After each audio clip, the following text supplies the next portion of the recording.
폭도 없이 빵! 공격을 합니다. 그때 그런 상황을 가만히 보던 나라가 있었습니다. 도스토옙스키, 차이코프스키, 러시아. 요 상황을 가만히 누가 보고 있었냐? 명성황후가 보고 있었어요. 이걸 또 일본이 가만 보고 있을 리가 없죠. 역사 여기까지 몰랐던 역사, 궁금했던 역사와 함께하는 썬킴의 이런 역사 이야기. 안녕하십니까, 썬킴 인사드리겠습니다.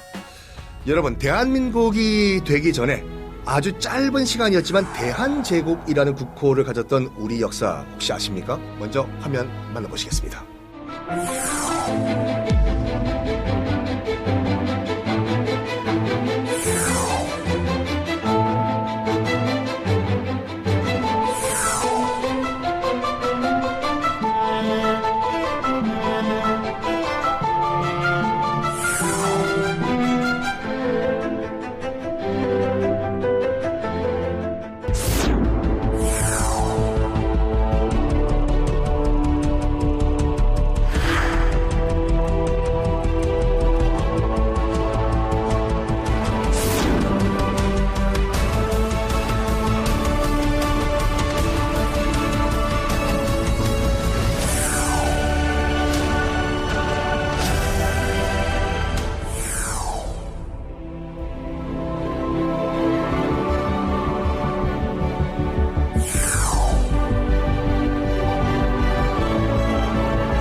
일단 그 스타팅 포인트를 1894년 청일전쟁까지 봐야 돼요, 우리가요.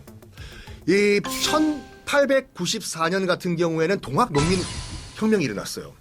근데 당시에 우리 정부가, 조선 정부죠, 청나라의 원군을 파병을 해달라고 요청을 해요. 와요. 근데 문제는 일본에서 똑같은 수의 병력이 또 들어와요. 왜냐? 청나라와 일본은 텐진 조약이라는 그 비밀 조약을 서로 맺고 있던 상태였는데, 어느 한쪽이라도 병력을 파병하면 조선에 똑같은 수의 병력을 파병한다라는 조약을 맺고 있었거든요. 동학농민혁명군은 우리 때문에 외세가 들어오는 것은 있을 수가 없다라고 해서 일단 휴전을 합니다. 물러서요. 그러면 혁명이 끝났으니까 들어왔던 명분이 없어졌잖아요. 가야죠. 청나라군은 우린 간다 해서 빠져요. 근데 일본군은 안 빠집니다. 우리는 계속 있다랬어. 왜? 안 물러나고 일본군은 뭘 하냐면 고종을 찾아가가지고 요구를 합니다. 조선은 지금부터 청나라로부터 독립을 한 독립국이란 것을 선언하라. 나름대로 청나라와 이제 조선은 끈끈한 관계였으니까 관계를 끊고 이제 일본이 먹겠다, 이런 요구였거든요. 고종은 그 의도를 다 알고 있었어요.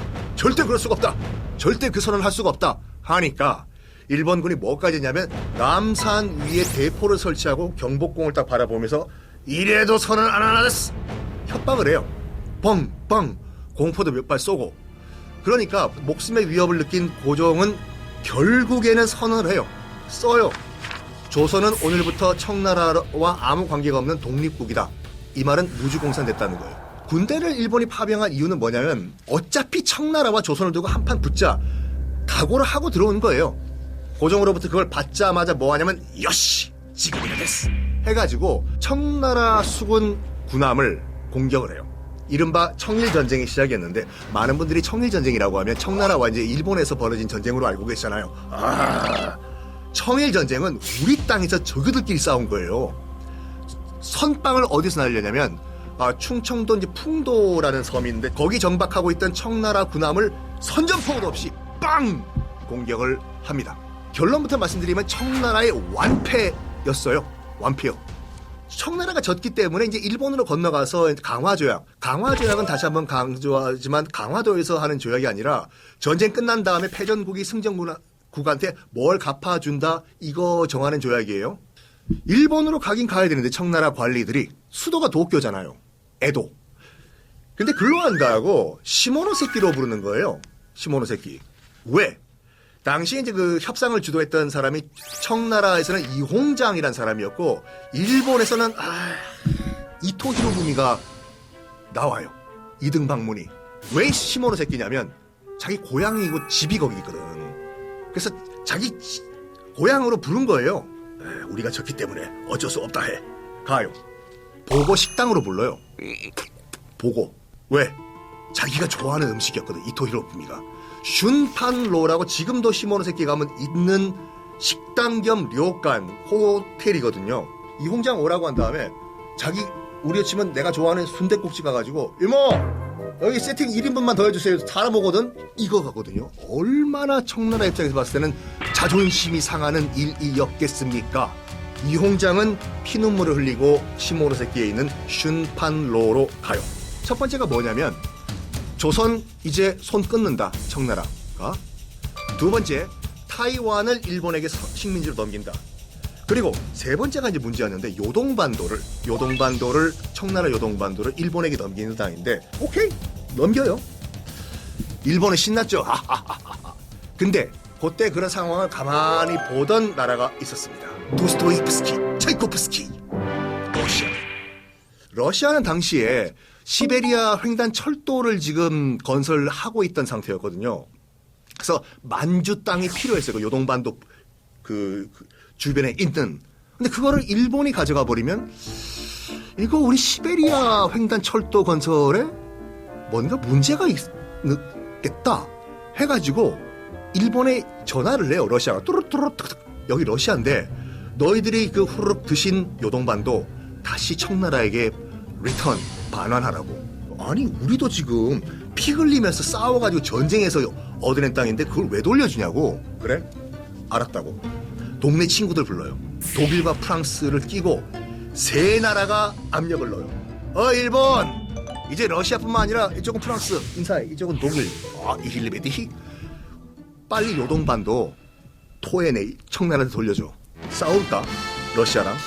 지금 일본도 이겼지만 갓 전쟁 끝냈잖아요. 청일전쟁. 러시아 한나라와 싸워도 지금 힘이 딸릴 판인데 유럽 세계 제국이랑 싸운다? 이거는 불가능하다 됐어. 피눈물을 흘리면서 요동반도를 토해내요. 옛다 청나라 다시 가져가라. 이것이 우리가 그 세계사 시간에 배웠던 삼국 간섭이라는 거예요. 요거 해야죠 이제 러시아도. 어이 청나라 우리가 힘 좀 써가지고 요동반도 찾았는데 뭐 없나? 뭐 필요하냐 해. 우리 러시아는 만주 철도 부설권 이거 달라고 해. 가져가라 해. 프랑스도 아니 우리는 한 건 없지만 우리도 뭐 안 주나?